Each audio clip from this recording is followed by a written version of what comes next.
A lot of people started self-identifying, and I suppose some neurotypicals will probably say, well, what's with all this explosion? And then those that have self-identify is like, well, I never had to deal with a pandemic before, changing my routine and all that. So a lot more of it's coming out. Do you feel like it's been a good thing that there's been so much? Because maybe the algorithm's gotten to me. There's I'm seeing a lot of, you have ADHD if you do this and all that. And so how do we, obviously I'm now mindful of, okay, is it, or are you just kind of saying that kind of thing? Yeah, I think that's really important in the person that you're following, the person that is sharing that content. And usually if it's a lived experience kind of content creator, it's understandable. I think it can be misused in some aspect, but I haven't actually on my algorithm seen anything like that. So when people were telling me, oh, people are using ADHD as clout and to, gain followers and things, I was really genuinely shocked. I'm like, why would someone do something like that? Why would they, pose as something like that? But genuinely people do that.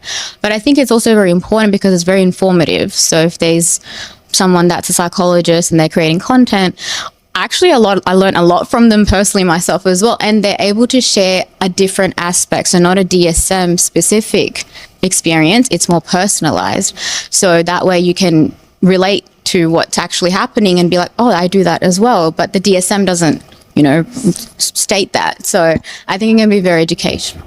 I have something to say on that. I did a psychology honours degree, learned about autism, ADHD, did an honours thesis on the brain activity of adults with ADHD, and I didn't realise that I was autistic and had ADHD until I followed Sunny, who's the lived experience educator, and their content started resonating with me, and it was like, okay, maybe in the past things that I thought were related to, I don't know, depression and anxiety are actually related to sensory difficulties, challenges in social situations, and their content helped me explore that part of myself, that it's like this part of me always felt different, but I didn't have the language as to how. So there are obviously challenges with an increase in information out there, in that some of it might not always be accurate, but I think it's really important that this is becoming